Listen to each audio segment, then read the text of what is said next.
Welcome to Sunday. 8 questions with. I'll be with you guys 1 second.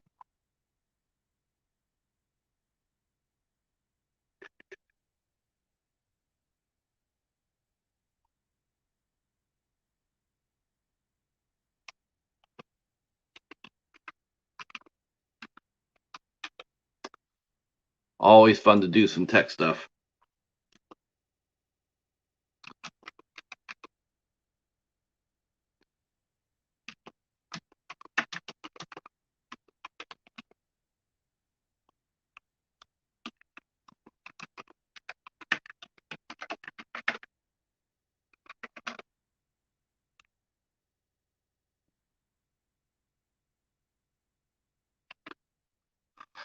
Well, it's funny how you think you have so much time, and then before you know it, the time is all gone, and then you don't have no time.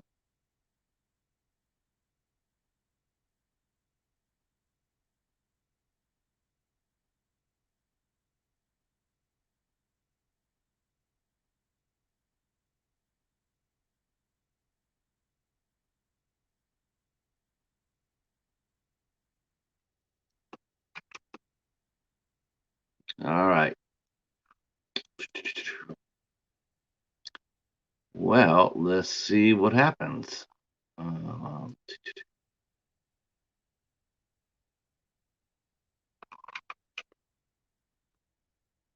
all right, let's see who's here so I can talk about everybody.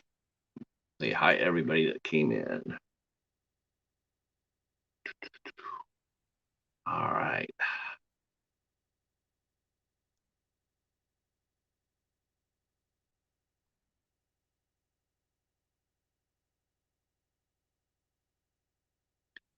Okay.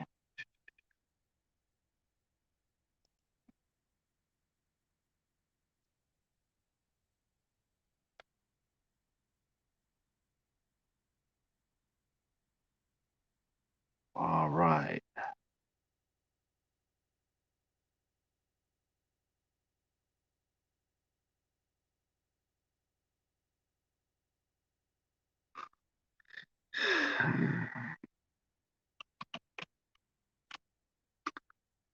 All right.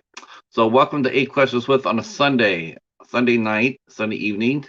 Yeah, I know we're a little a little early. We're on a Sunday.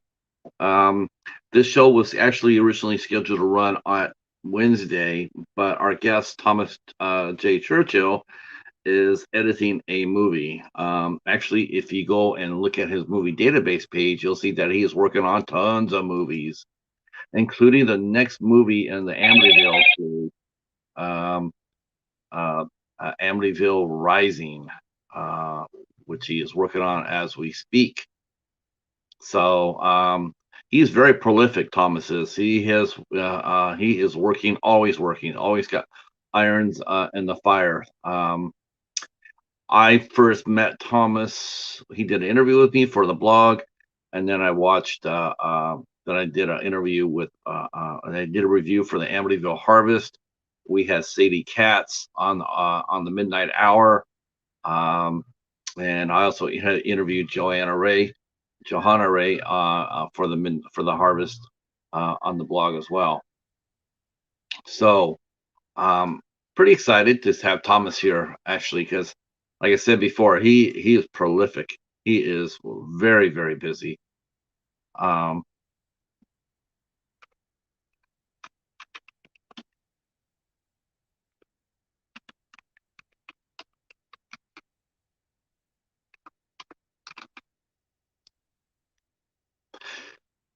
Not only is Thomas a really fine director, I mean, he really is, um, and he's very open. That's one thing I really appreciate about him too. He actually reminds me very much of Sean Kane, in the fact that you could ask him any question and he's going to answer it to you. He's going to answer it. He's not going to dally around. He's going to answer it. If you ask, if you want to know something about the process, Thomas will definitely talk to you about it, including the tough questions. Um, and which really is really, I respect him so much for that, because a lot of these questions are coming from, like, from a layman's perspective, and then someone comes up there and asks you, ask a question about the process, and you know that they don't really don't know too much about it, but you still take the time to sit there and explain how it works. So I appreciate that. Um, I like the Amityville Harvest. I was looking at some of the comments about the movie. I was looking at watching the preview. Hey, Jaden, I was watching the trailer for the movie on Lionsgate's YouTube channel, and I saw a lot of typical casuals. You know, both thumbs up, and then some were just making some really snide comments. And it's really funny. It's like it's like makes me laugh when I see that, because I see a director who's working hard, who's actually has taken a well-known brand like Amityville and has made some really fun movies based around it. Um, and they are fun. No, make no mistake about that. I enjoyed Harvest. I thought it was a lot of fun. I was hoping he'd bring back some of the characters set from the first movie and carry them through, but it looks to be like it looks actually, and we're going to ask him about this, but it looks like Thomas has taken the idea like they had initially had for Halloween, whereas after the first two movies, for the third movie, they decided that what they're going to try to do is do a different Halloween story every year. Every year, come out with a Halloween movie, but it's self-contained, like Season of the Witch. Season of the Witch was a contained story, was not meant to have a sequel or anything else. It was just like one story. And it looks like that's what Thomas has done here with this Amityville series. Um, I know there's supposed to be. Oh, there he is. Oh boy, everybody's coming on in now. Hey, Rick.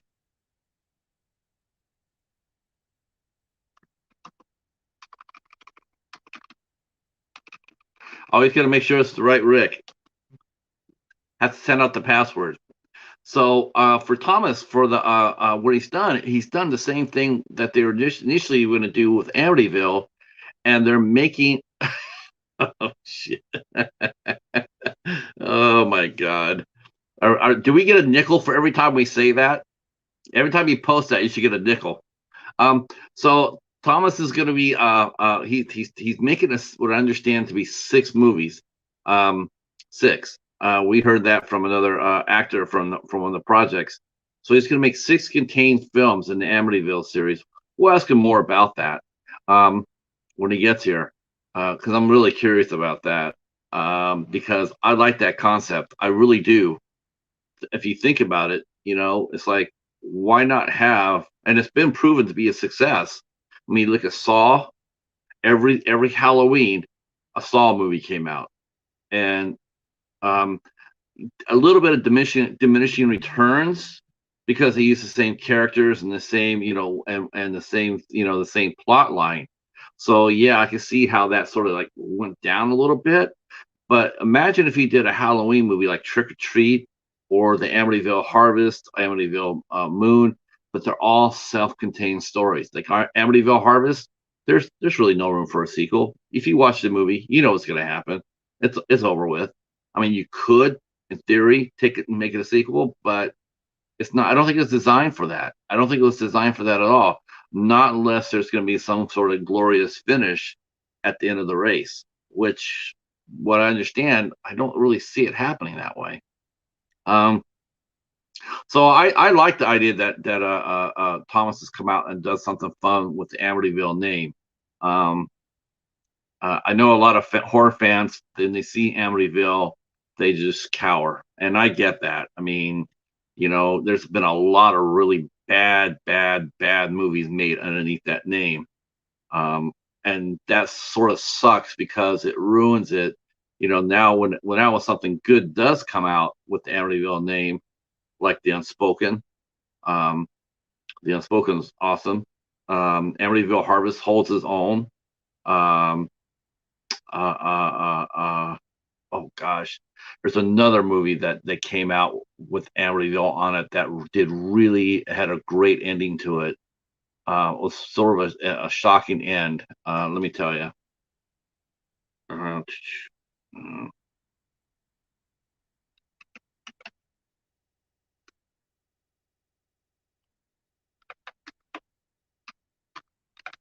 think it was called The Dawn. Of course, Brandon would kill me if I'm saying I think.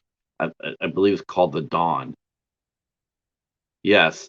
That was also another movie that came out that featured Amityville, not in its title. It just came out, and at the end of the story, it was you realized that you were in Amityville. So yeah, I know everybody has hey emotion, welcome aboard, sir. I know everybody has gone out to see Halloween Kills. We'll be talking about that in depth on the midnight hour tonight. We're back here on the channel at my channel. I'll be hosting the show tonight, and we'll be talking about Halloween Kills and Scream 5 and doing well, emotion, doing well. Our guest Thomas Churchill will be here shortly. Like I said, he's a very hardworking young man. He has been blistering it hard. He's been editing his movies, and as a fact, I'm just going to tell you right now. I'm looking at as the directors goes. He's got 2 movies that are announced, 1 movie that's in pre-production. He's got a TV series that's in post-production, and he's got 3 other movies in post-production, and then one called The Godfather Buck that's been completed. So, like I said, I mean, he does not believe in resting. If you follow his Instagram or his Facebook page, you'll always see him on the move on a set. Another thing I would have to say about Thomas, which I really appreciate too, I really appreciate his eye for the talent. He finds some really good actors. Yeah, very interesting. I'm going to ask him about. We'll ask him about his casting process as well.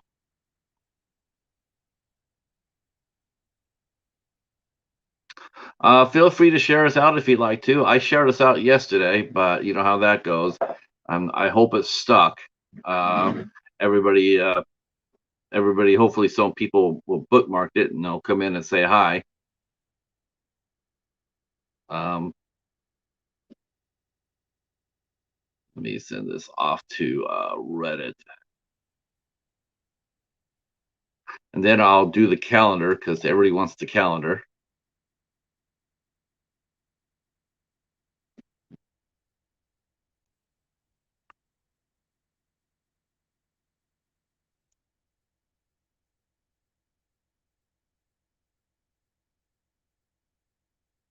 Okay, and one more.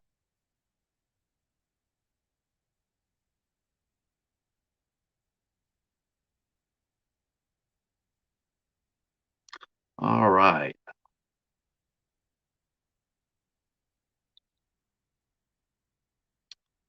All right. Oh, yeah, I plan on doing that. Oh, yeah, no trailers, right?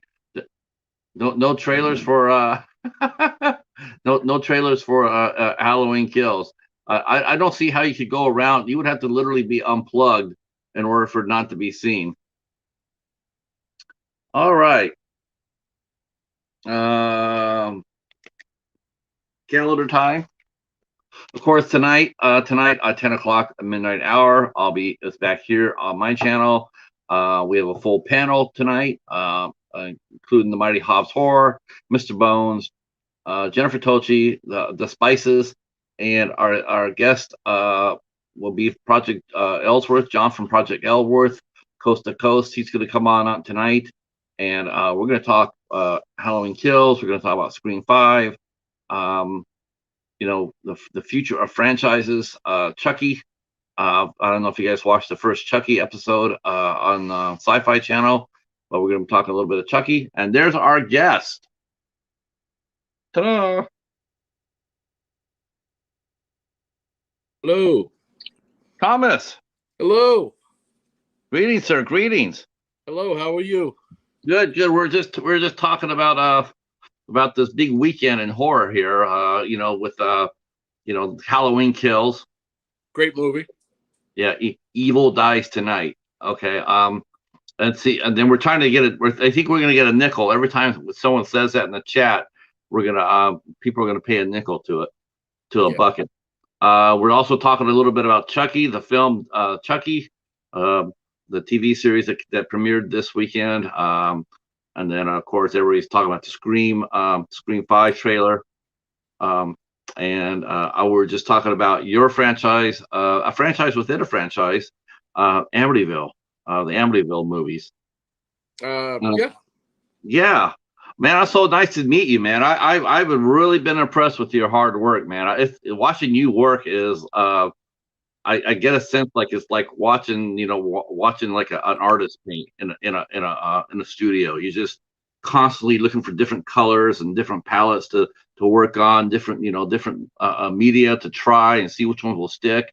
Um, Thank and you. it's really fun to watch. Thank you very Um, much. so you're editing. Yes, we're actually in the middle of editing our latest project. I can't really discuss the project as of yet, but it is on my IMDb. Okay. IMDb. Just because I'm on a gag order with the studio that we worked with, that we weren't going to be talking about it until they actually mention it. But it is pretty much on my IMDb, and people can see what's in production, and they'll get it. Yeah, I was Yeah. just telling folks about what you had. You have so many projects in post, pre, and completed process. It's just like you're constantly working. What do you do? I mean, this is a question I generally answer later in the interview, but I just want to know now. But what the hell do you do to relax? Right. Yeah. First off, I just wanted to say again, thank you for having me on your show, and I think I owe a big thank you to Mike Ferguson, who introduced us. And Mike Ferguson, I've worked with him numerous times. He's my brother, and he's actually also a great artist. He created a lot of my tattoos that I got on my arm. And as an actor, he's just phenomenal. As a person, he's just phenomenal.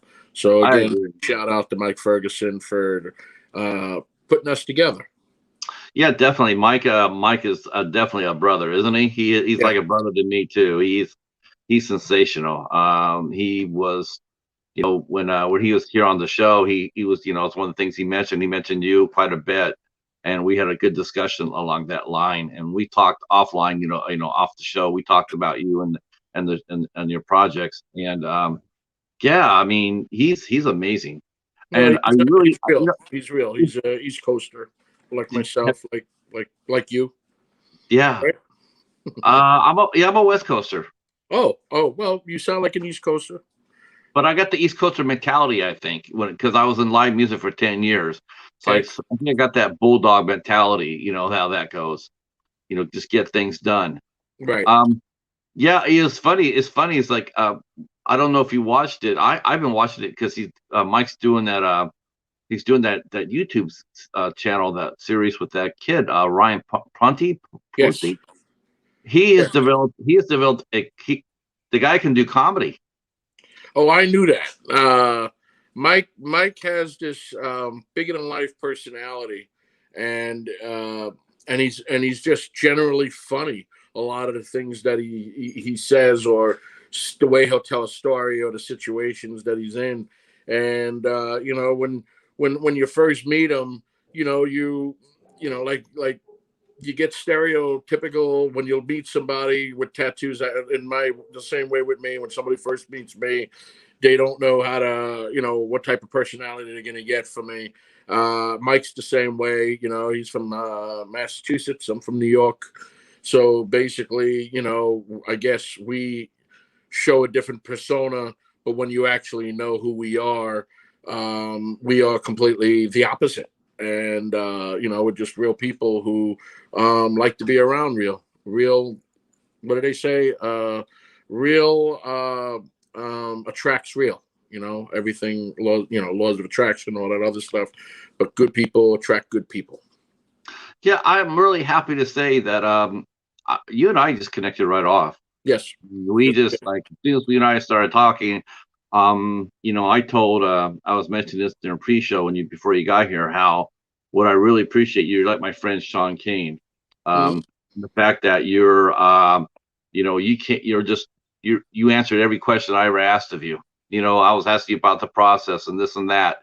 And a lot of directors might have not been so open-minded. They might have been like, I'm not going to answer that. I'm not going to take time, but you have, and you're very generous along that line, and I find that really impressive. I know it probably doesn't happen to everybody, but with me, um, I just was really caught by that. I was like, wow, he's taking the time to answer tough questions, and yeah, I just thought that was, I thought that was very cool, very cool.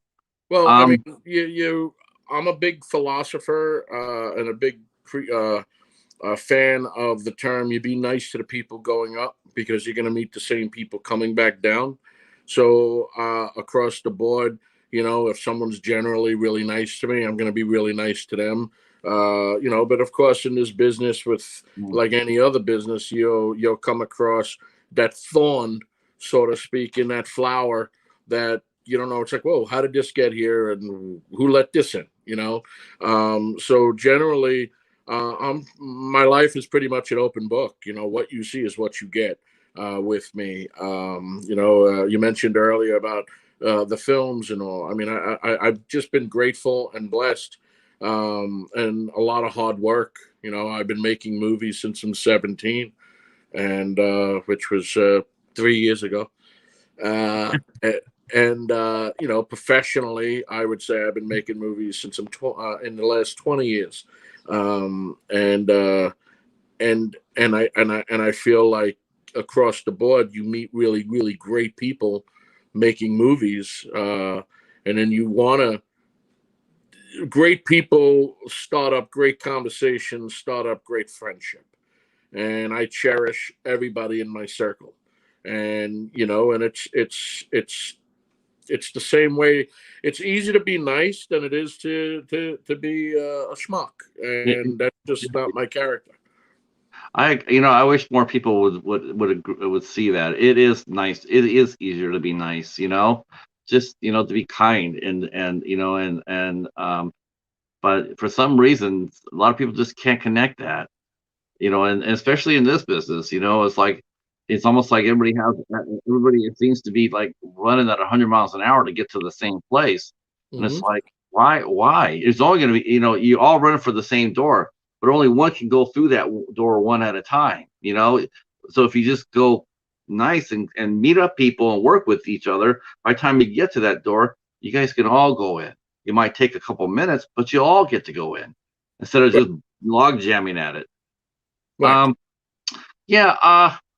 So you mentioned you've been in the film business for 20 years. So that's really what I want to start this interview at is let's go back to the beginning, circle back there and see how Thomas J. Churchill got going. Um, so what was it like? I mean, what was your first inclination that you wanted to make you wanted to be a director? Did you always want to be a director first, No, or did you want to no. be an actor first?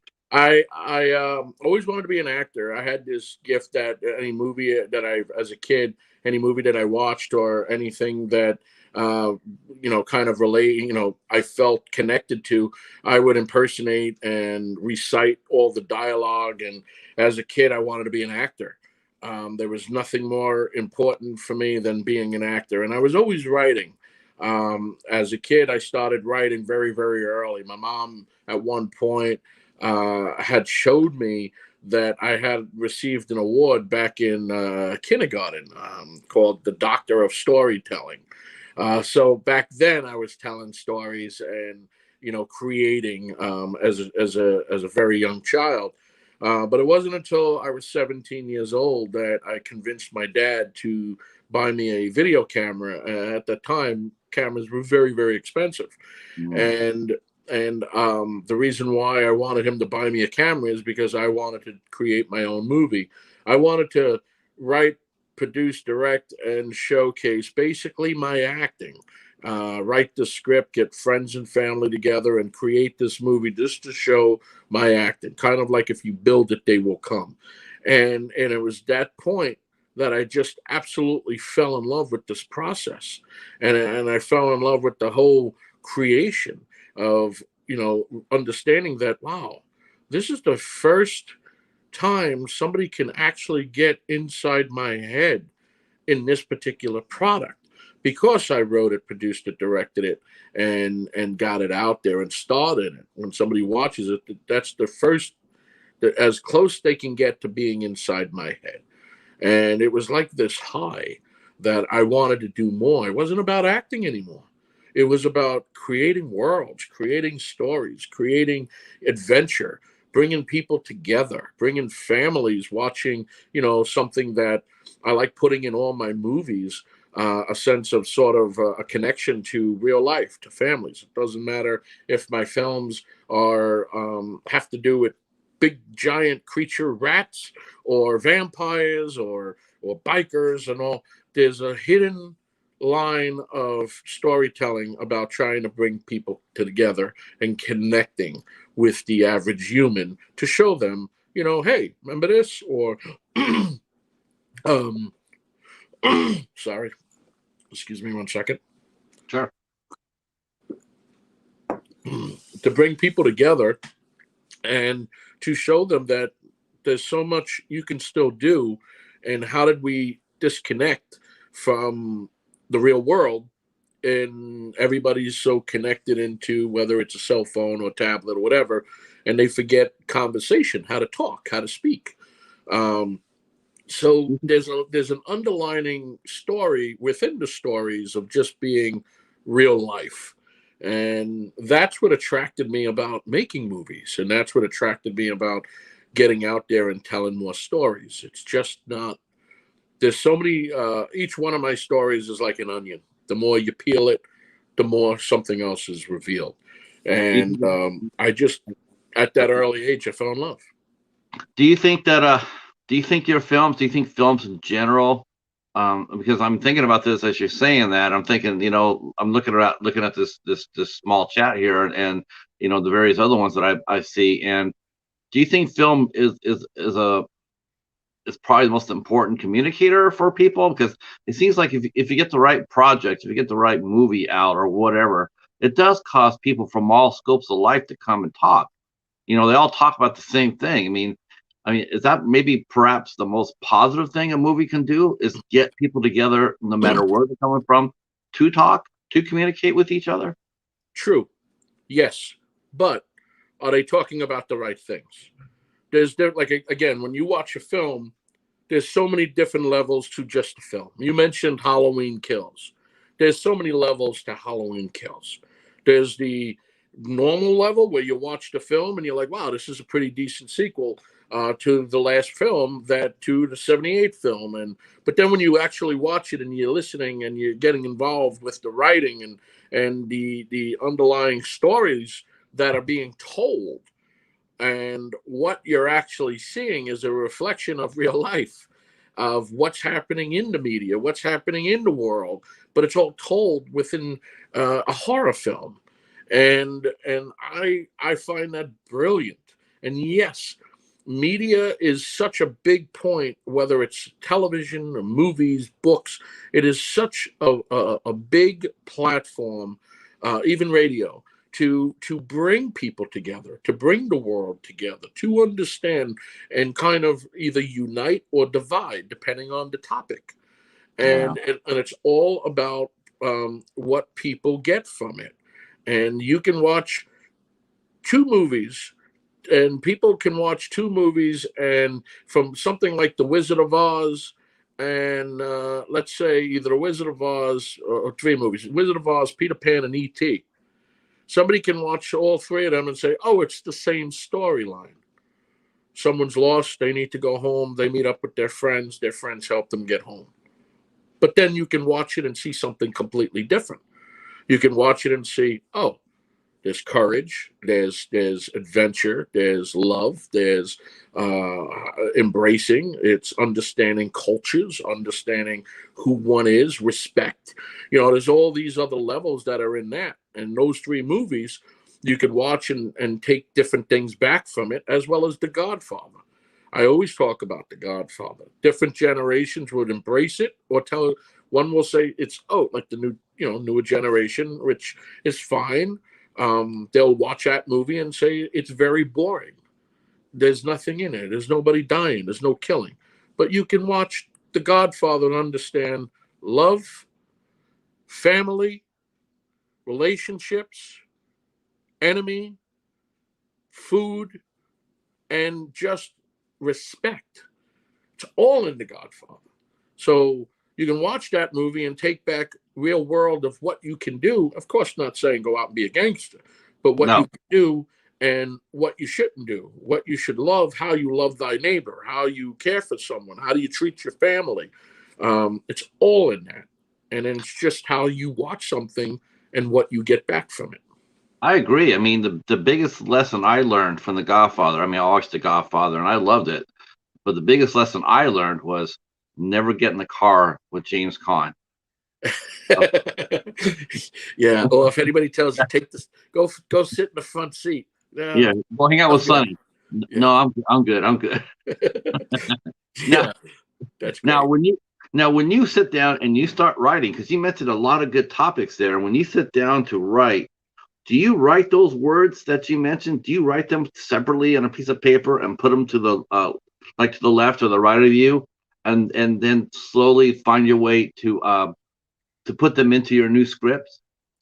I mean, do you use those words to do you use love and loyalty and family? Do you put them to a side, and then when you're writing your story, do you try to get those words into every script that you put? I don't put them to the side because I try to live it every day.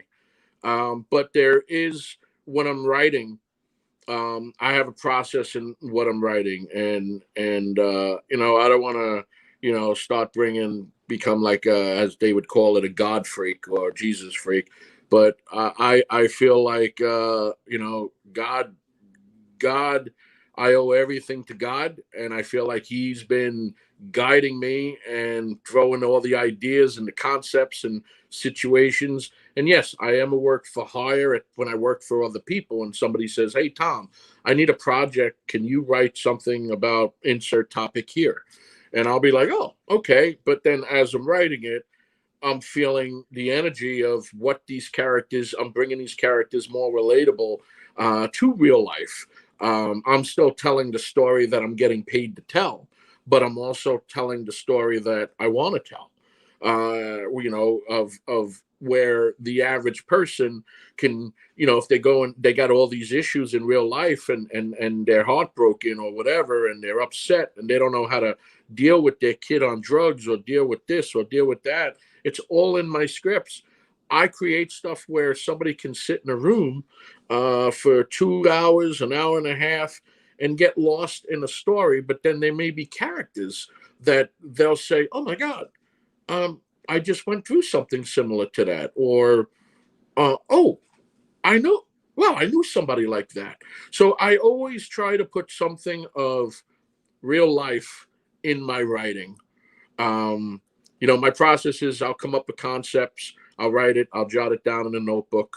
I'll keep writing in the notebook of just, I'll see scenes. Most of the time, all my stuff comes when I'm either showering or sleeping. And then I'll get up. And I mean, sometimes it comes during the day too, but 9 times out of 10, when I'm in the shower, I get all this stuff. And when I'm sleeping, I'll get up and jot down ideas, go back to bed. And then it'll take its form, and then I'll start feeling okay. Now it's time to put all these stories, all these topics in the story, and connect it to dot with dialogue and how I bring these pages to life. That's my process. It might be different than anybody else. Now you mentioned a term. Maybe you can explain this for us. Um, Explain to us what, as far as the director goes, explain to us how, like you said, you got for hire, a directing. Are you a director for hire or a screenwriter for hire? Both. So how does that work? How does that work out other than like someone who directs maybe from the studio point? Well, Like, what that term means is I'm an independent freelance artist. I write, I produce, I direct, I act at times, but I haven't really had the passion to jump in front of the camera as an actor since I was 17. I mean, I've been in many films, and I'm grateful, and I still love the experience in acting, but I just feel right now the calling for me is telling stories. What that means is for hire, a writer, a director is for hire, is someone can come to me, email me, write me, whatever, and say, hey, I'm interested in doing a project like this. I have X amount of money to tell this story. Can you do this for me? And then what I do is I look at their budget based on their story, and we create a budget because we do everything. My team does from concept to get everything ready for distribution. So we write it, we produce it, we direct it, we shoot it, we edit, we do everything, and then we bring it on to the next level to the distributor, to whoever's picking it up. So basically, when you are a writer for hire, is you're writing for somebody. The material ultimately becomes that other person who's paying you to do it.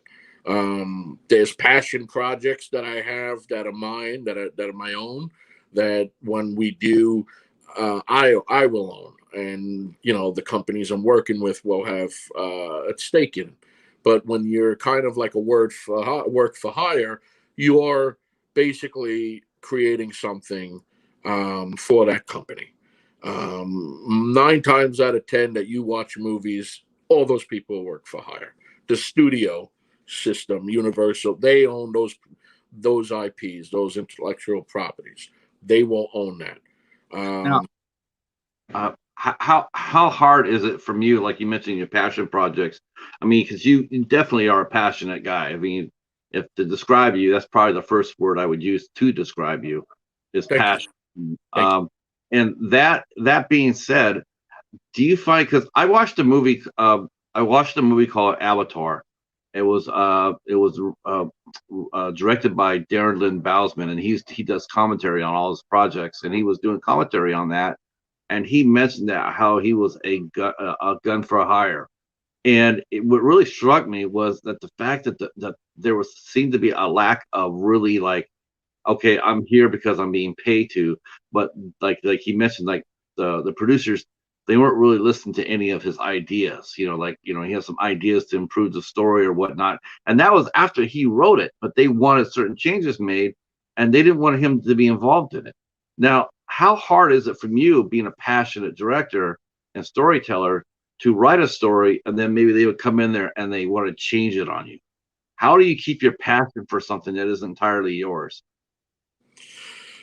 That's a great question, and there's many answers to that. But the I can tell you the basic answer, and I can tell you from experience. I want to Um, hear the experience.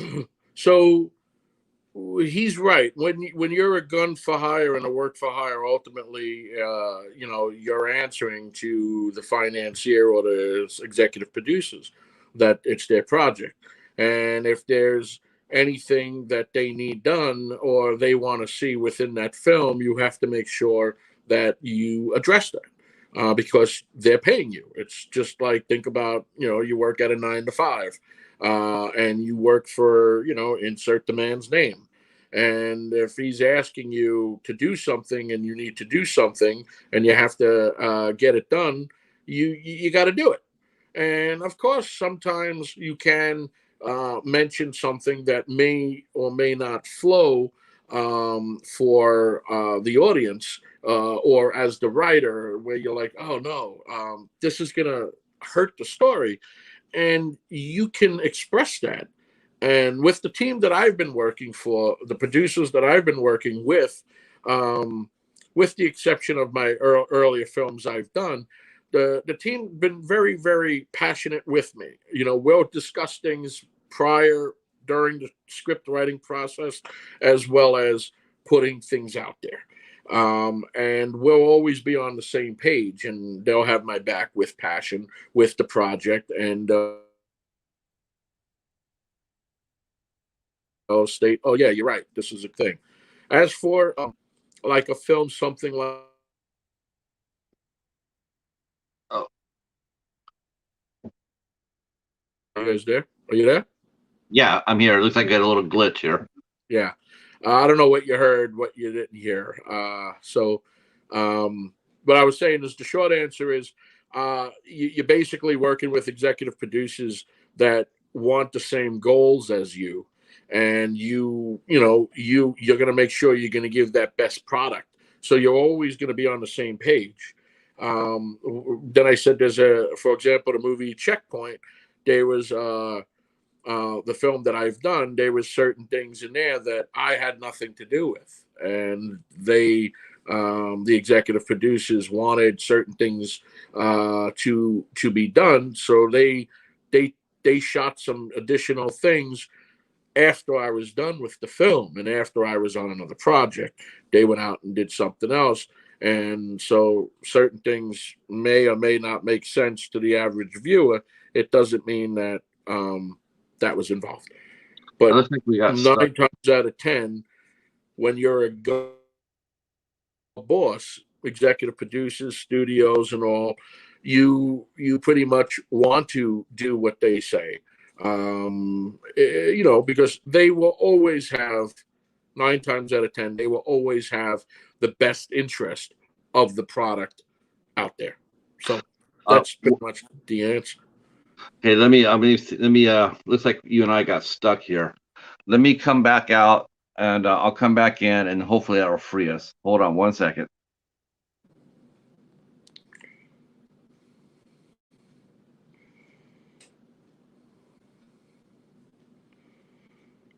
Bum, bum, bum, bum, bum, bum, bum, bum, bum, bum, bum, bum.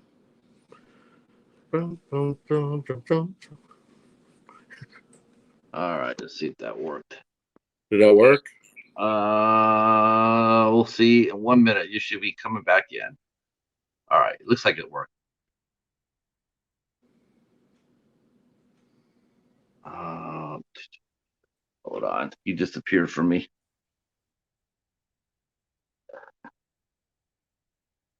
Yeah, you disappeared from me. Are you here, Thomas?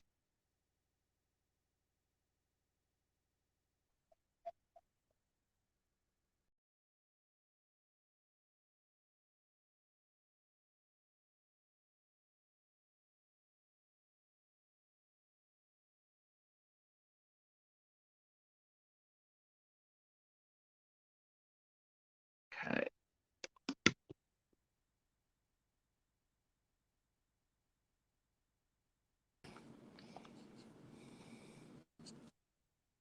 All Are right, you there? let me try to get him back.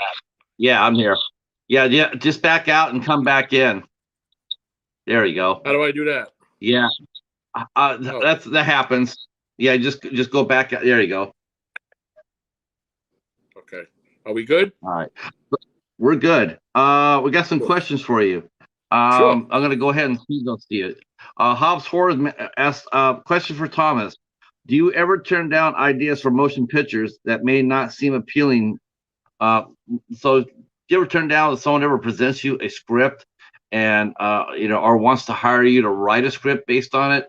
Have you ever turned them down? Turn them down? Um, Sometimes, I mean, we get a lot of scripts. I get a lot of emails. I got a lot of things, but most of the time, um, if we're gonna do a project, I always look for to see if the project comes already with financing attached, because I'm in the business of creating and making films for people as well. And if I have to go and try to raise the money, and it puts a lot of time out there for me, and I don't really have that extra time to go and try to raise money for particular projects. Um, so those would be the only times I would probably turn down projects if they're just scripts and they're looking for me to raise money. Now I don't.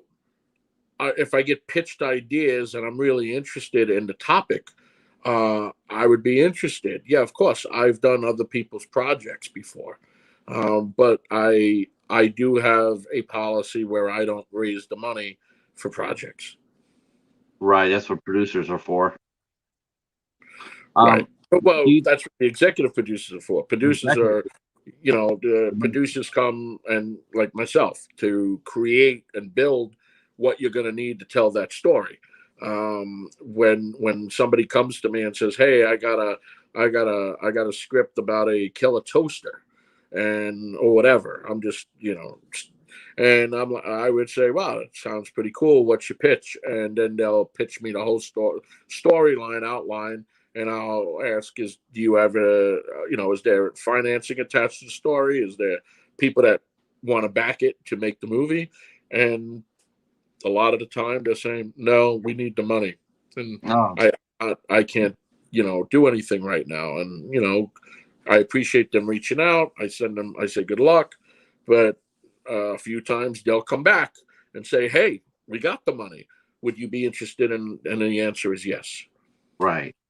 We have another one called Electronic Collector. How do you come up with a particular storyline for a horror? And do you imagine what the characters will be like and how they will interact in the movie that you come up with? So yeah, I mean I guess we could talk about Amityville a Did little we bit. freeze again? No, oh yeah. Go ahead and keep talking, Thomas. I hear you. Oh, so no, that was it. So you said there was another question. Yes. How do you come up? This is from a Retronic Collector. How do you come up with a particular storyline for a horror film?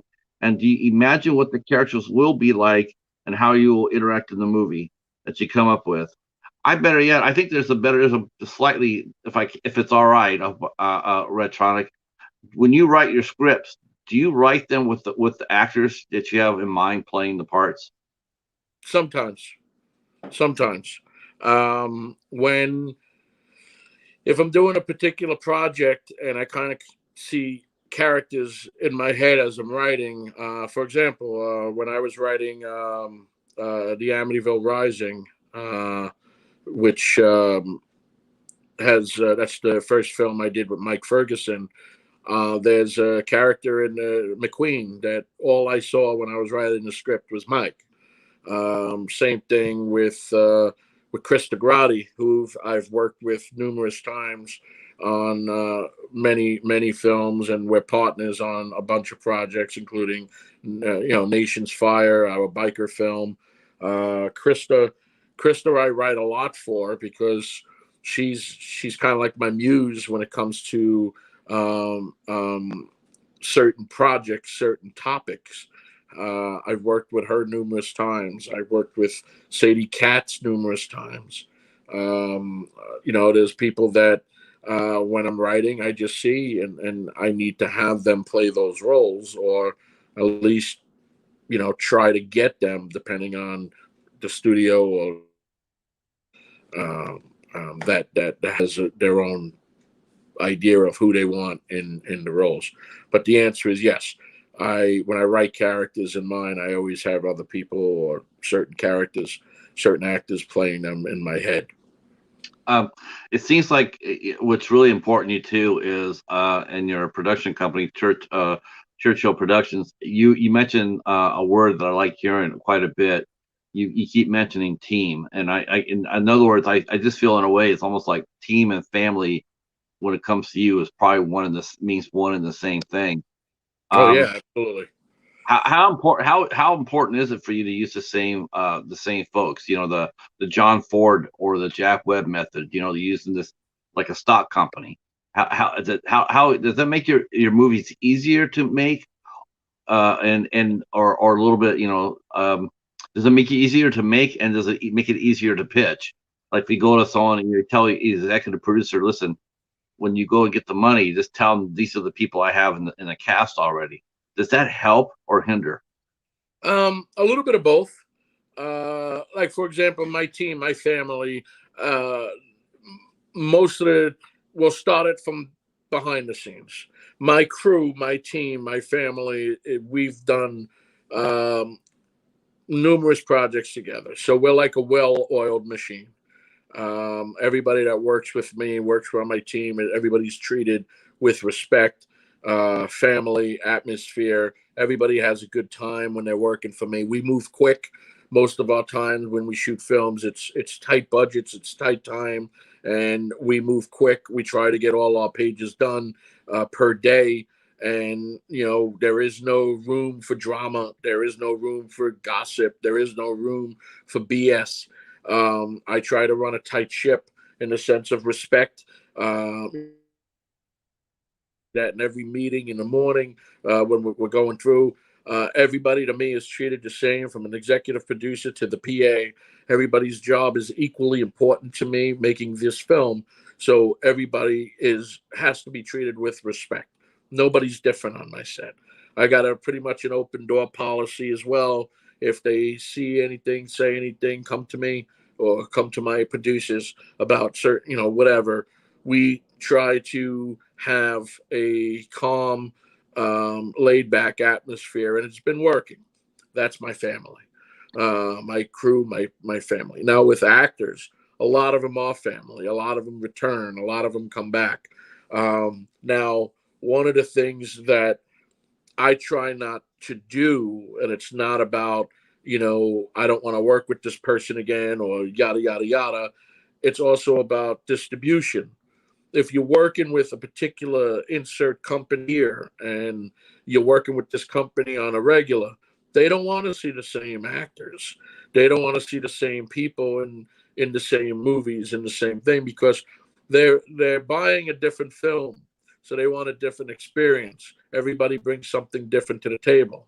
So I try to mix my films up with people I really want to work with, as opposed to I really want to come back and work with me, and and tell a different story, because again, every actor brings their own life experience to that particular role. And of course, like somebody asked earlier, about writing for particular people, yes, those people will return, because when you write in the script, I'm like, there's only one person that can play this. So yes, I will be behind that actor when I pitch it to the studio or the company. Hey, I need this person to play this role. I know they've been in this movie we just did and the movie we just did, but this person is this role, and I'll fight it, as much as I can fight it. Right. That's one thing I have to. Now, where did you learn that from? I mean, where when you were starting out, did you pick this up from watching other directors? And what three directors as you Pick up started your career? pick what up? The sense of family, the sense Yeah. of having a Hello. clean set, an open door set. Hello. Was that something that you developed Hello. yourself? Are you Oh, there? There you yeah. go. Hey, welcome back. Okay. Um, Welcome back to the show. Yay. Um, where did you learn how to? I mean, where did you pick up having a clean set like that? Where you had an open door policy and everybody's treated with respect. I mean, was this something that you developed, or was this something that you saw and gained by experience on other sets? And what three directors, as you were coming up, what three directors earned your respect the most for treating their sets and their crew like family? Okay, great questions.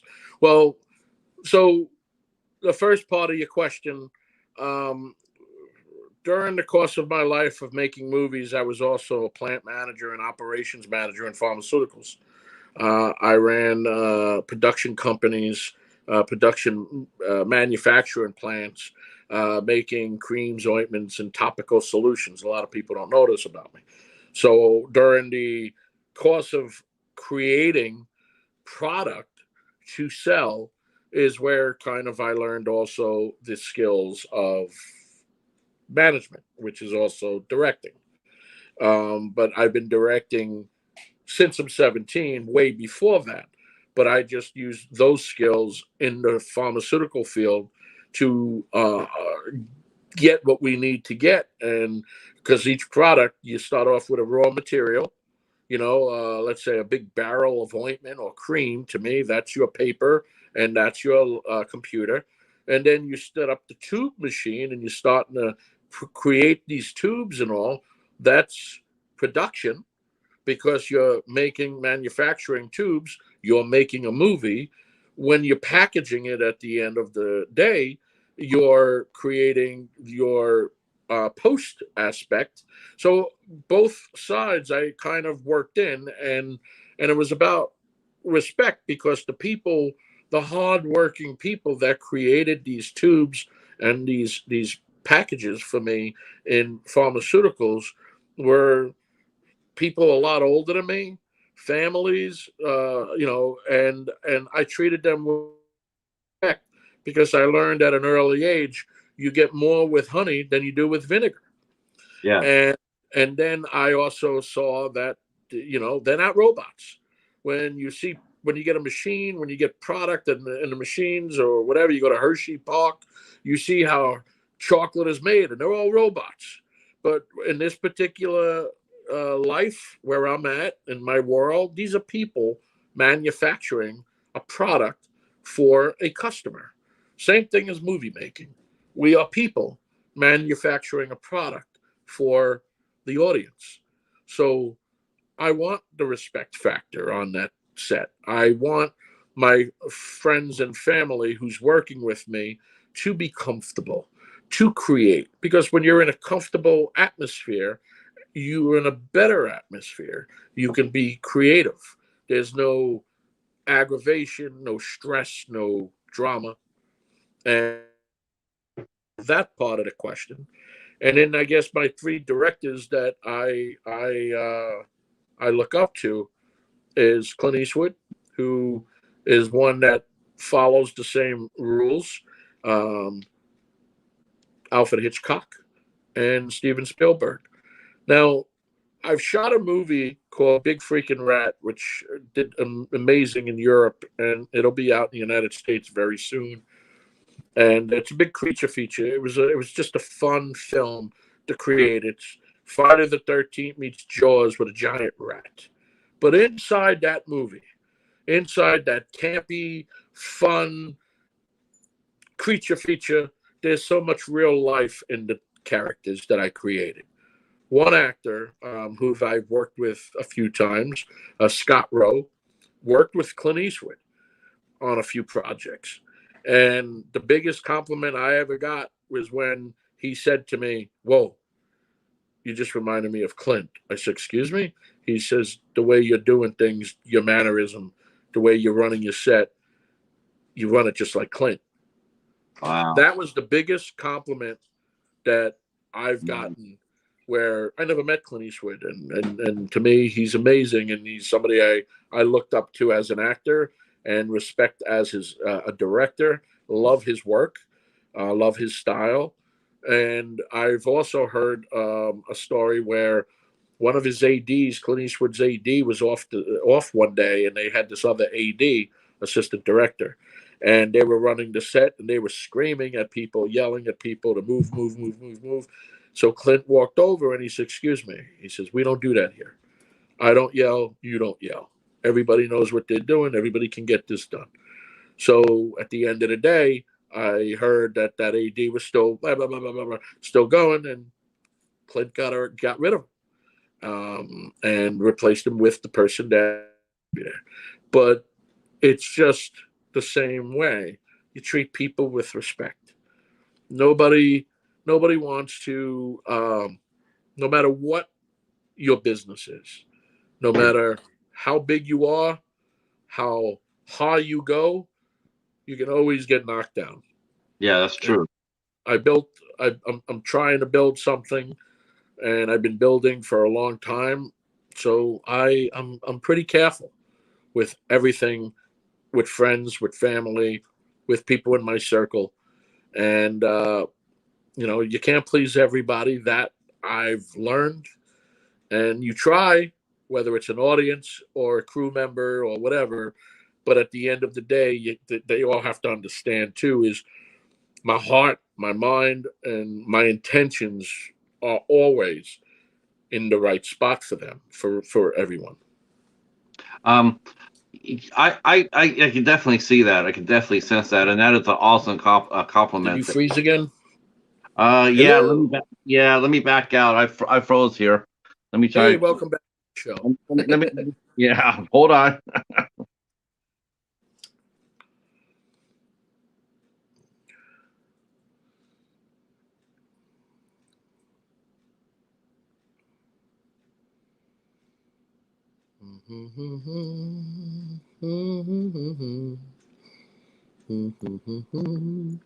Okay, I'm gonna try it without the plug. Because that way, yeah, there we go. Sometimes I'll use the plug and plug it in, and sometimes that works. Sometimes I have to take out the plug for it to work. All right. Did you get what I said before, or Yeah, nope. I got your answer perfectly. great, Um, great. so speaking of that, there's one thing I want to talk to you about real quick because I want to get into Amityville because I'm really excited to talk to you about that because I Great. know that especially in the lieu that Halloween Kills came out. Well, you know what? Let's go there first. Let's talk about Amityville. I love it. I Thank you. understand what you're gonna do. You have a series of 6 movies set up in the series, right? Well, that's rumors, yes, but we shot three. There was the Amityville Harvest that was released last year. The Amityville Moon that just came out on October 5th on VOD and DVD and worldwide. And there's another Amityville that's also on my IMDb that somebody can go and check out. That Rising that is listed. Um, it's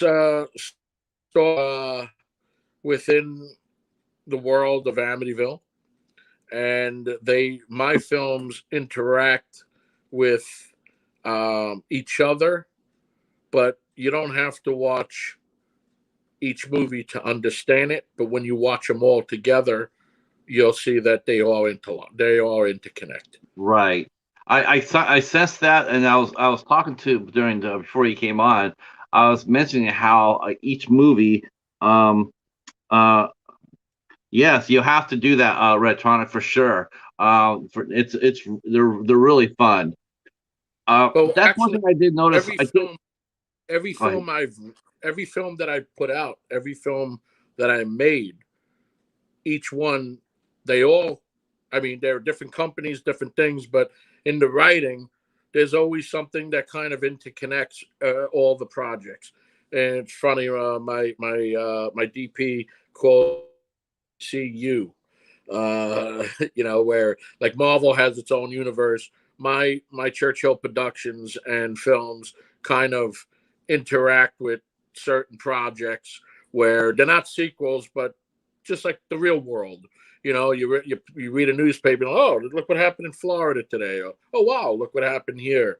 In my stories, there's a lot of that, and they're Easter eggs basically. Right. I was saying Did we before you freeze came again? on, you froze. Hello. Oh, this is Is just it me you're looking I don't know. Okay, for? no. We're a little bit delayed on my side, but you froze. I don't know what happened to you. I don't know what happened There you either. go. There you go. So and now I mentioned the Amityville. What I really liked about your series is it reminds me very much of the Halloween franchise, whereas Halloween 3 was supposed to kick off a new movie with a different storyline every Halloween. That's right. It was like Halloween Season of the Witch was self-contained. It was a Halloween movie, but it was Halloween. It was self-contained.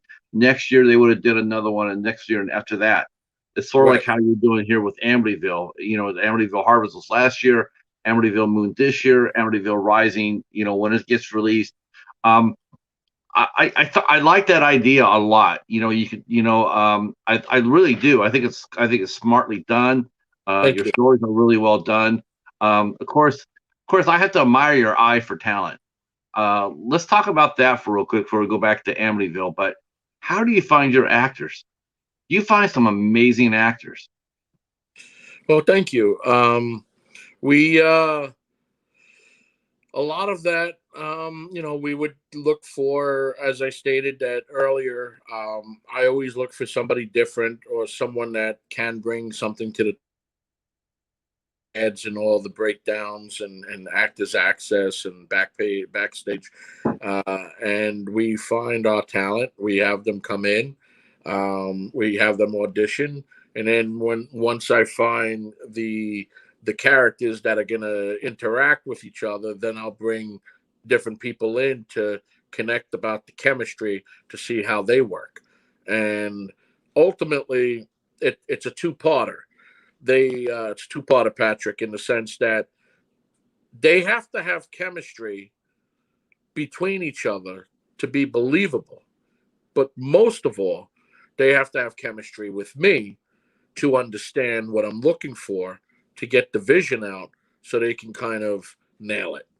And I had hiccups in the past, on certain films that the actor and I didn't gel, but I Mm. still got past it. And, I think that happened.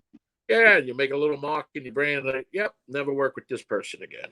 Mm. No matter how much people want them in your film, just stay away. So everybody has that experience with one or two individuals, and then I don't hold malice against them or anything. I just say that they're on a different path than what I am, and they're on a different journey. So I wish them well where they're going, and I like to continue building what I'm building. With Churchill. I agree. I'm just impressed. I mean, when I watched Amityville Harvest, And the that was mystery is, what were that you going to say after you that froze? uh, I really like Amityville Hello, Harvest. Yes. Can you hear me? Patrick. Can you hear me? Patrick. Oh boy. Can you hear After, me all right? hey, I hear you. Wonderful. Happy. Thank you for returning to your show. Uh, yes. Stay tuned for our next commercial break. One thing I noticed in Amityville Harvest, I mean, you have some really terrific talent. Like that's the first time I actually watched Johanna Ray, She's and amazing, she, Joanna. yeah, she's amazing. That's I the would, second. That was the second film I worked with her on. She's in Big Freaking Rat. And what's funny is I met Joanna many years ago at the AFM, the American Film Market out in Santa Monica every November. And I met her so long ago, but there was something about her that stayed in my head that I said one day I want to work with her. And for some reason, our paths crossed again when we were casting for Big Freaking Rat. And I said, "Oh, this would be great." And we started talking. I offered her the role, and she nailed it. And then when I was writing Amityville Harvest, I wanted her to do as well. And it was challenging for her because it was a character that was hard of hearing and wore an hearing aid through the film, which again, as I stated, when you're writing, I want realistic films. I want realistic characters. So my characters have certain things just like the real world.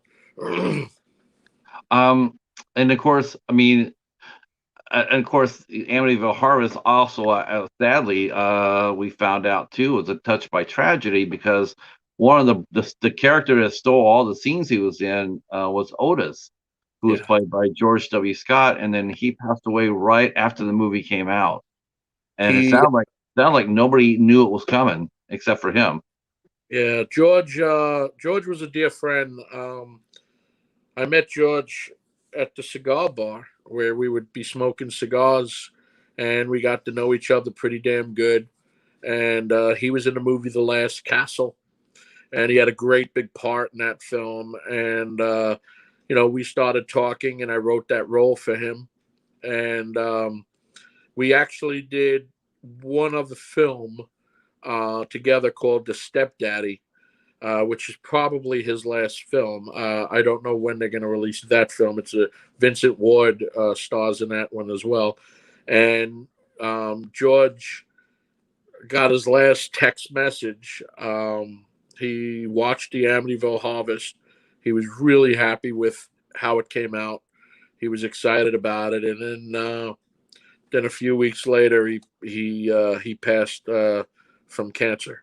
Yeah, And you know, he was a very good guy. I loved working with him, and he'll be missed very much so in uh, my world, in the real world, and of course the Churchill Productions world. I agree because I mean, those are the things I. And we are frozen. I hear you. Can you hear Yeah, me all right? All right. yeah, I can hear you. Yeah, I don't know why we're so glitchy. It does happen, but I hear you perfectly fine. No one's complaining about not hearing, so they Uh, know that it's glitchy. So, um, Hello, everybody. yeah, uh, yeah, because that's one thing I noticed too. Because I mean, between Joanna and George, I mean, it's like, holy cow! I mean, he just knows. He's got a really good eye. Sadie was really a revelation. Yes, Yeah, and of course, the one that I thought really was fun was the gentleman who you got to play Vincent. Kyle Louder. Yeah, Kyle Kyle is a an amazing actor. He's from the soap world. Uh, People recognize him from Days of Our Lives. I've worked with Kyle on the first time I ever worked with him.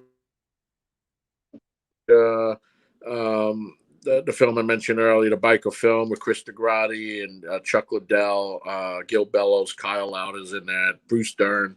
And then I worked with Kyle on this film, the Amityville Harvest, and we just did my first drama called The Godfather Buck. That we I'm trying to figure out when that's going to be coming out, but I know the executive producers are very happy with that drama with Kyle in it, and they're looking to do like a festival circuit. They're going after Sundance, so we'll see if we get in with Sundance. And it's my very first drama, and had a great time making that film with Frederick Keeves and Kyle Louder, and there's a lot of magic in that project. So I'm hoping that the audience can topic about the real world in that as well, where people can relate to situations that may occur within their families, and maybe this film could help them. Um, do you find like with going back to Amity real quick? Do you find I was mentioning too about how a lot of people see the word Amityville, especially in the horror community, and it seems like a very divisive word. You know, like there's a lot of people that like Amityville movies, and they're all about it, and there's some that just like when they see it, they go running for the hills. Um, I mean, how important is a word like that to you? I mean, how did you decide to base all your films in Amityville?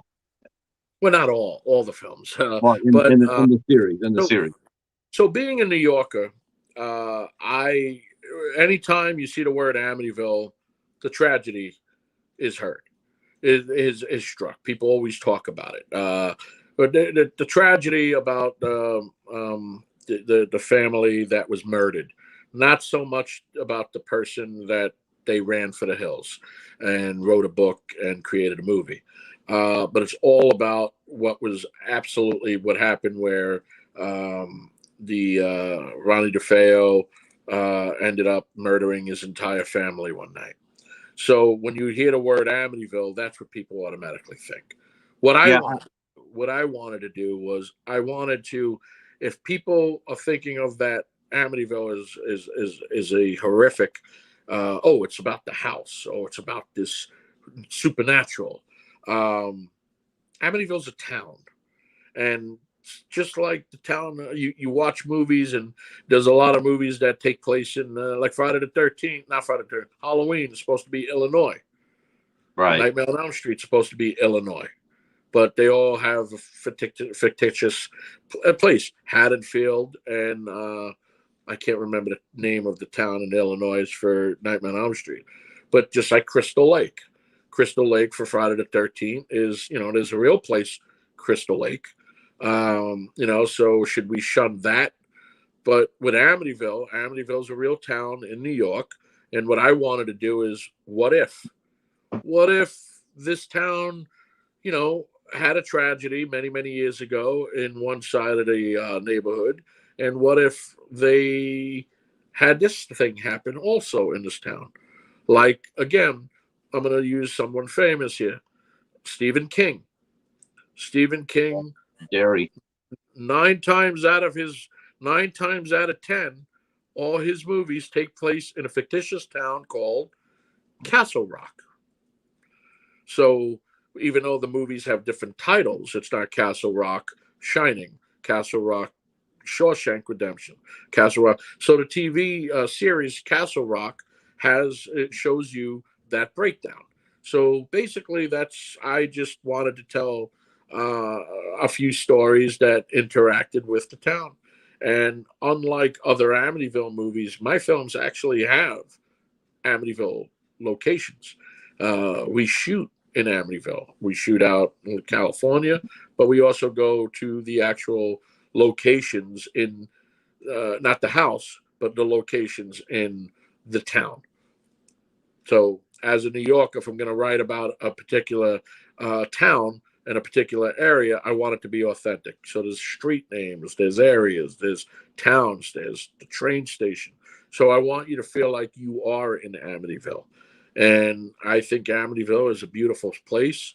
I grew up near it, and it's just it's not as scary as people hear it. But I understand there's people out there that when they hear that, they automatically think it has to do with the house.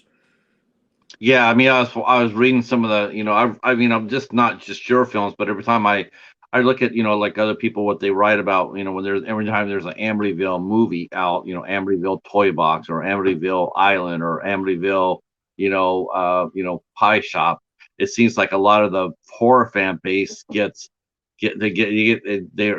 sort of, it's sort of exhaustive for them. It's like, oh, another Amityville movie, and then they get sort of like, some people like myself, hell yeah, you tell a good story, I'm there.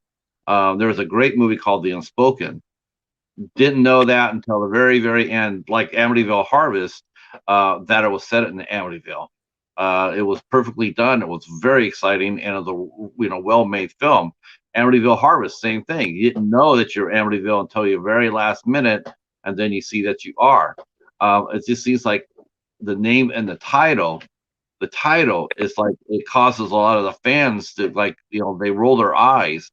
And I was wondering, do you think that's fair? That should you want your movies to be judged on what you've done and not all the other bad movies that have used the name? Yeah, I feel that movies should be judged based on watching them.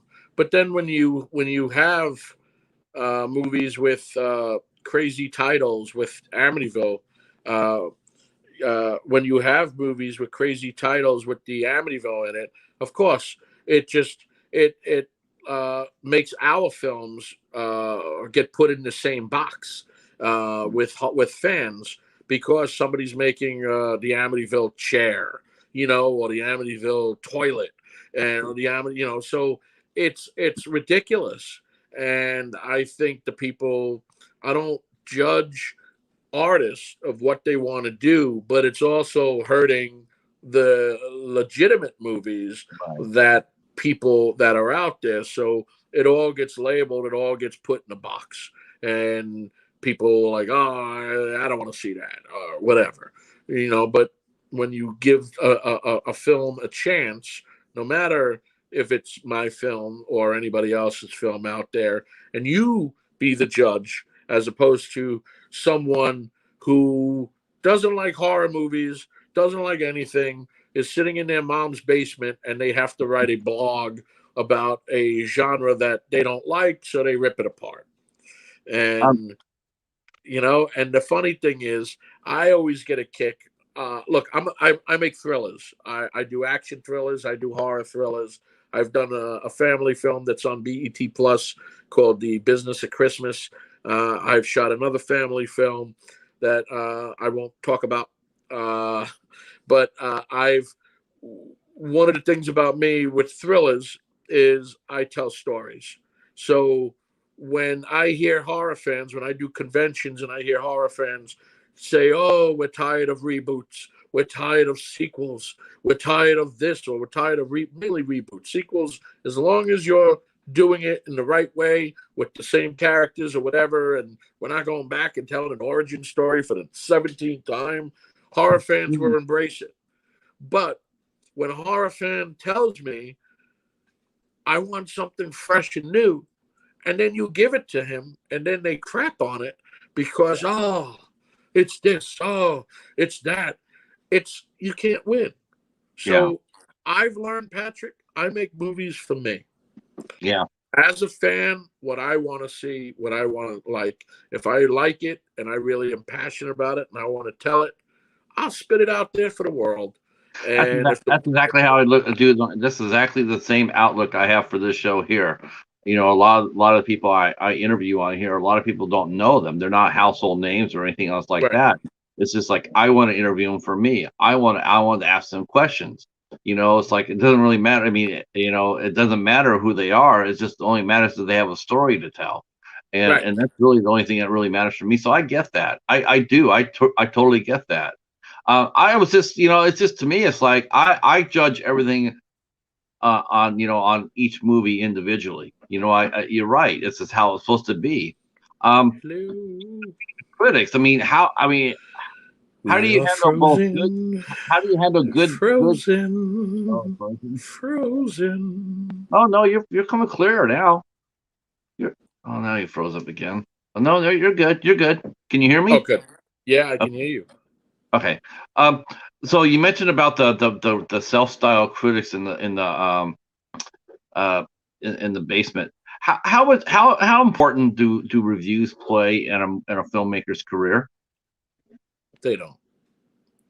They don't. It's all about, The did the money, the movie box office. did the movie make money? It's not about, Larry who lives in Illinois, who's been in his basement and he's typing in his own film reviews to his 1,000 people that aren't really people on his fan base. We're gonna go watch a movie because Larry liked it. It's nothing like that. It's all about, like, Amityville Harvest did very, very well. It was in the month of October last year. We were the number 2 and number 3 movie in Redbox. We were number 8 in DVD streaming as well as VOD streaming, and people liked it. People absolutely got a kick out of the film. It's very different. I wanted to tell a vampire film that had felt like Bela Lugosi style horror, because I'm a classic guy. I love what inspired me as a kid. The Universal monsters, the Halloween, the original Friday the 13th, which was pretty much a ripoff of Halloween, but became its own amazing franchise that I love. I wanted to tell characters that down the road people can relate. They can watch more than once. They can watch movies more than once of the worlds that I'm creating, and build my library of art for people to sit there and watch, whether it's the Amityville Harvest or the Amityville Moon. What inspired me with Amityville Moon was I wanted to tell a werewolf movie like no other. My inspirations for werewolf movies was American Werewolf in London. Well, first off, the original Wolfman, American Werewolf in London, The Howling, and a little bit of Silver Bullet. And when I was ready to do this film, the special effects company that I've been working with for a long time, on and off, is Soda. Roy Kinnear and his Soda group. I met them when I was on the TV series Monster Man about 10 years ago for Sci-Fi.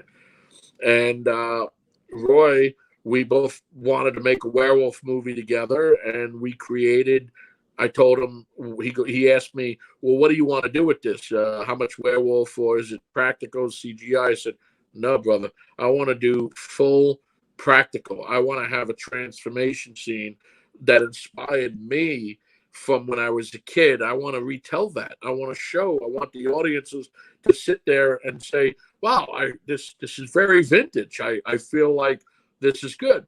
Yeah. And with the Amityville Moon, I feel like we achieved that. We got practical effects. The wolf looks great. We have amazing actors in it, from Augie Duke to Cody Renee Cameron to Sherry Davis to Alexis Iacono to David Meadows to Michael Cervantes to Tuesday Night, to Trey McCarley. I wanted to tell this story of this werewolf movie and have it feel like you're watching an 80s movie. So even with the music, I wanted to me, 80s horror films, close your eyes, most of them that stand out to you is John Carpenter's music. So I wanted something Oh that yeah. kind of go John Carpenter. So that's why we did with the Amityville Moon. It is a different type of werewolf movie. It's a murder mystery. It's like a Hitchcock film. It's very suspenseful. It's very different. So those are Thomas Churchill traits. Thomas Churchill doesn't want to tell the same story that everybody does in the indie world. No, I'll agree. I agree with that. I mean, Amityville Harvest was definitely a different take from the normal vampire movie. It had, there was a little bit of a traditional vampire, but there's a lot of different. There's a lot of difference in it as well. You mentioned your cast in Full Moon, Amityville Full Moon, and Amityville Moon. And now I'm gonna use this as a shameless plug, but we have Augie coming on November 2nd. So Augie is amazing. Aug- yes, I can't wait to meet her. She is absolutely. I met Augie many years ago in the indie circle, and we connected and we bumped into each other many times at different premieres. But there was just something about this woman, her energy, her acting, her passion, that I wanted to work with, and I got the chance to, and we're going to work together again. I'm also really impressed by her legacy.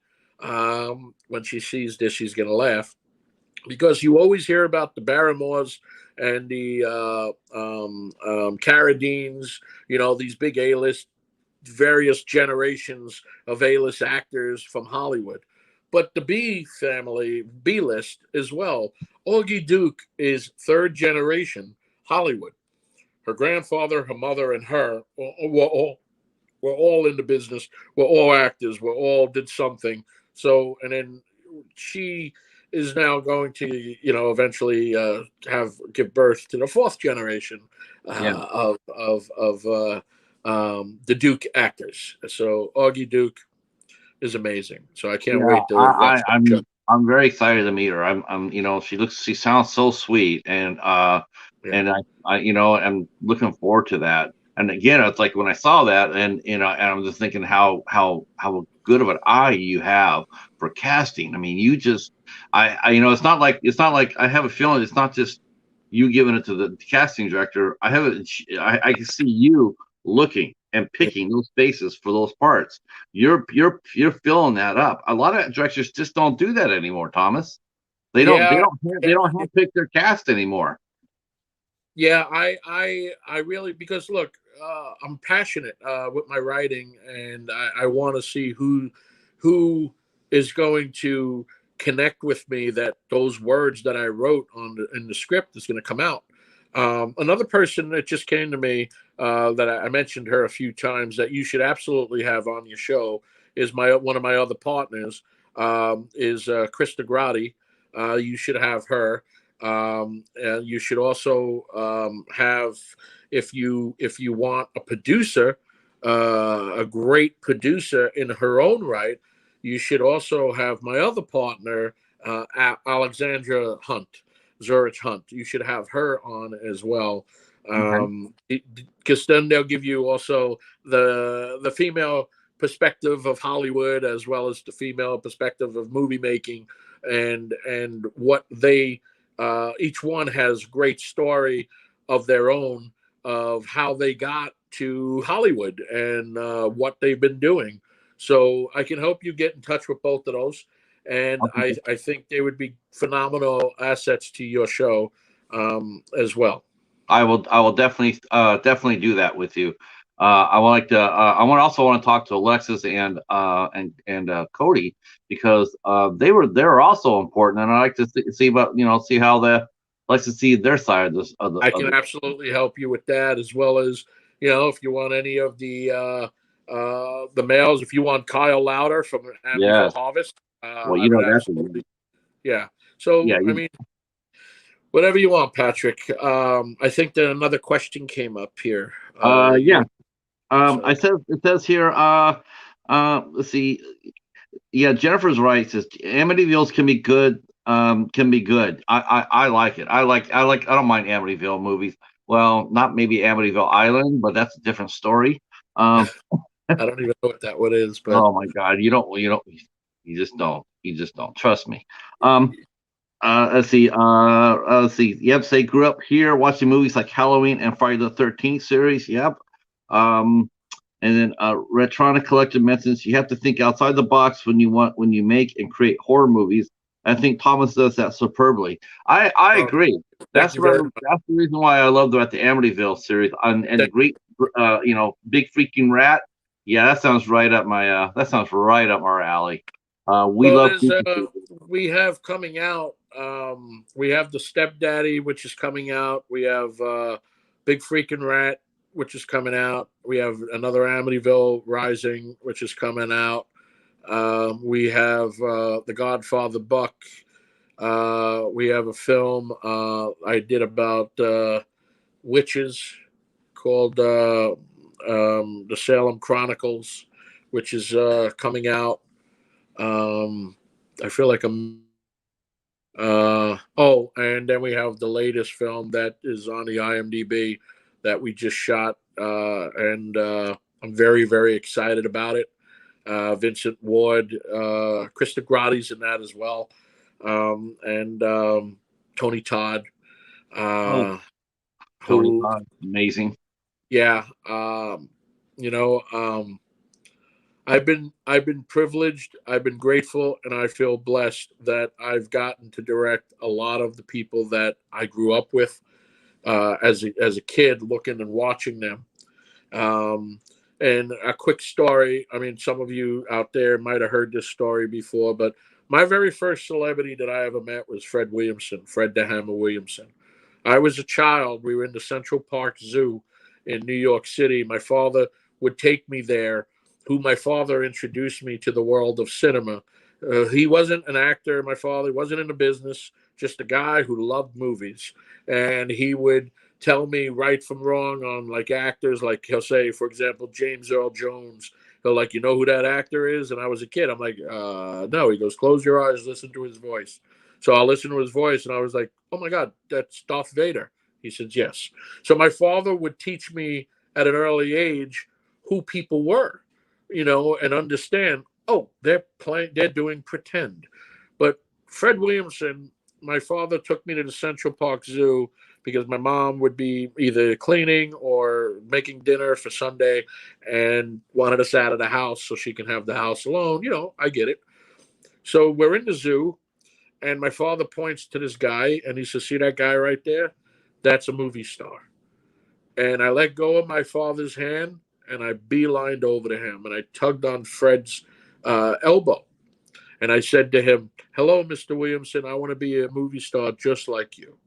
And he said, little man, he goes, what are you doing here? Where's your folks? And then my father came over, started talking to him. Fast forward. We were doing a convention together, signing in Pennsylvania. And Fred was there, and I didn't want to go in there to the room because that's my childhood. And I didn't want to talk to him at all because, again, that's my childhood.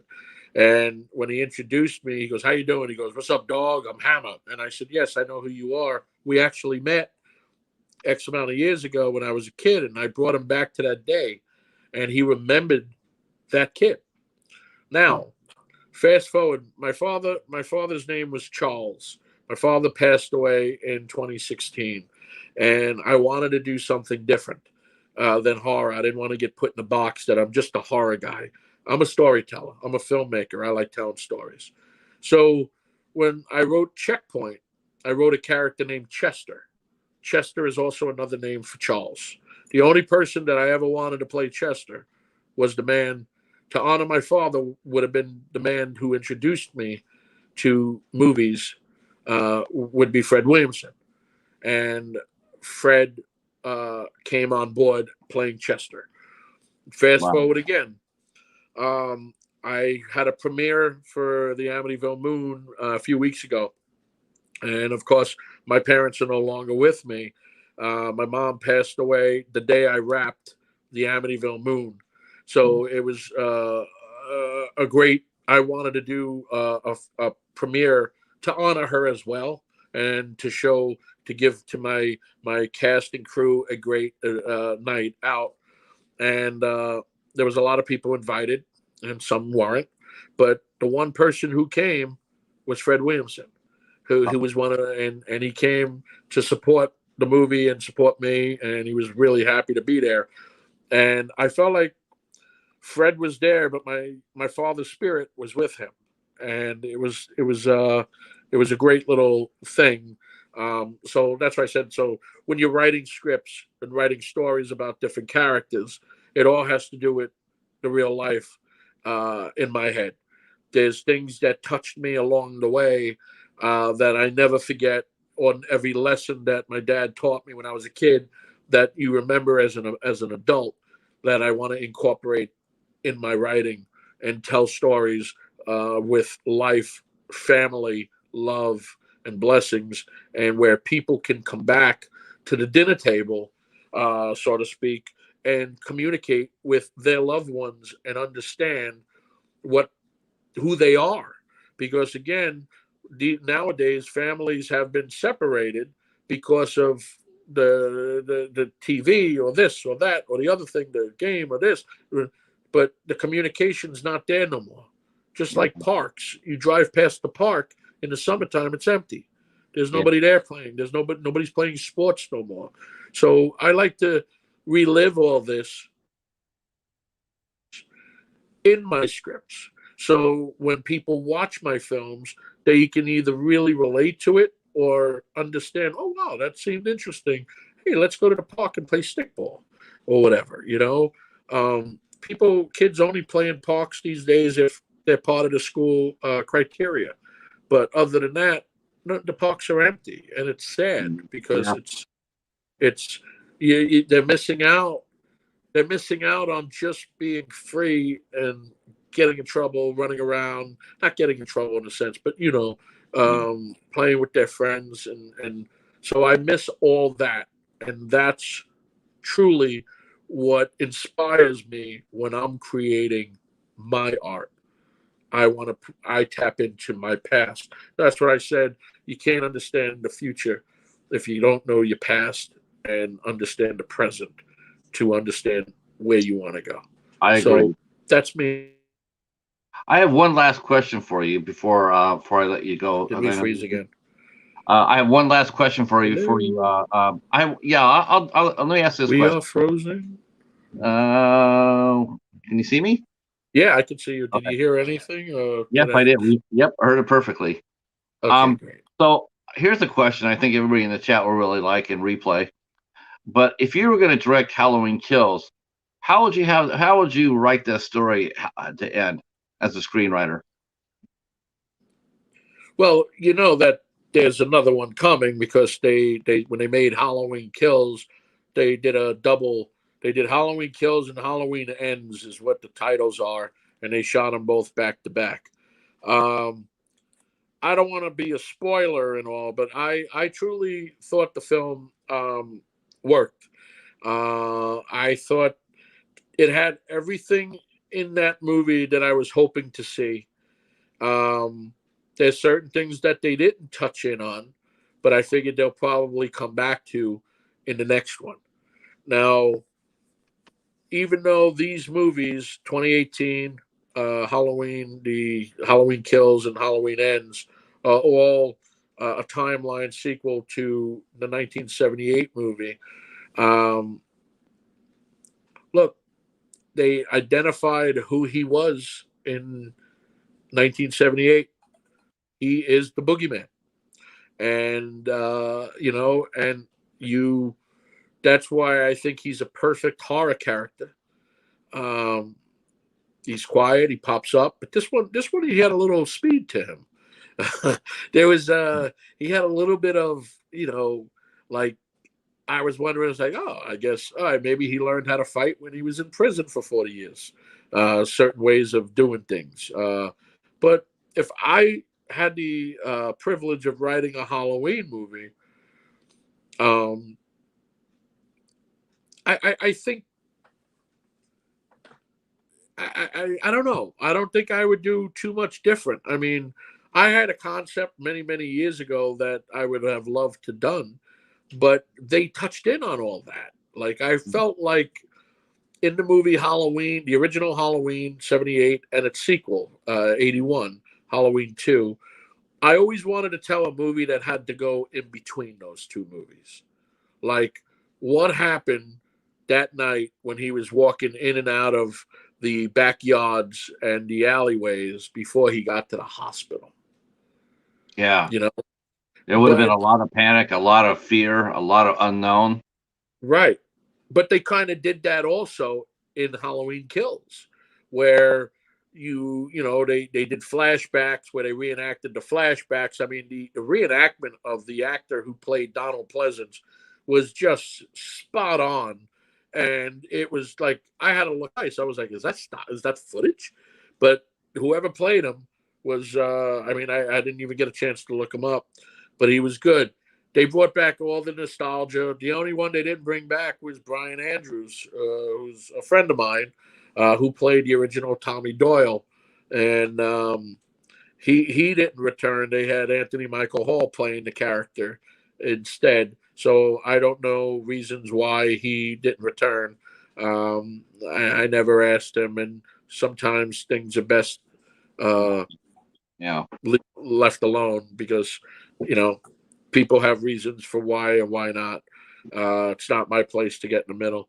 But I thought the whole evil must die tonight and the whole getting the crowd riled up and all is so much like the real life. You're either on two sides, either pick a side, of whatever, and I just thought it was all handled. I don't want to say any spoilers for anybody that didn't watch it, but I thought it was a good, it was entertaining to me, entertaining from the beginning to the end, and there was so much layers inside of it that was phenomenal. Um, Thomas, Yes, sir. I would love to keep going, but I do know that you have some more. I do know you have editing to do, and I don't want to keep you. I want to thank you so much. I want to say something for next time because I have a lot of questions still to ask. But like I said, sometimes If you you want to ask, sometimes keep going. I'm good. oh, I would love to, but I like to keep. Well, I want to keep it. I want to keep you coming back. I want you to come Okay. back after you when you get ready to prep Amityville Rising. I'll definitely have you and Mikey come back together so we talk about that movie. Great. Um, yeah, definitely we're gonna do that. But I would Thank you. definitely want to. I'm so grateful for you to come out into the show and to share Patrick, some I'm wonderful grateful. I'm stories. grateful for you. Thank you very much. Thank I you. had a blast. I'd like to thank our audience for showing up and asking some great questions. Um, I will be back here in about an hour and a half for the midnight hour. Um, and if you want to see that show, you can put it on and listen to it in the background. Um, and then Tuesday, I got to do the calendar here. Next Tuesday, we have uh,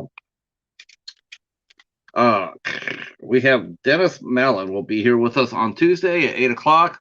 We have Josh Gilmer will be here on the 20th, and on the 21st we will have Carolina Jonette will be here with us. And Great. yeah, it's exciting. Josh Gilmer is a really interesting actor. I need to send you his his information because Please he's do. so, Please do. yeah. In fact, Mike and him have actually worked together. They did a Oh, short cool. film called Nowhere to Run.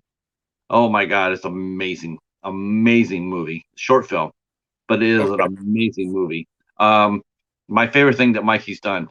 All right, folks, I will talk to you guys soon, and until then, until the next one, peace.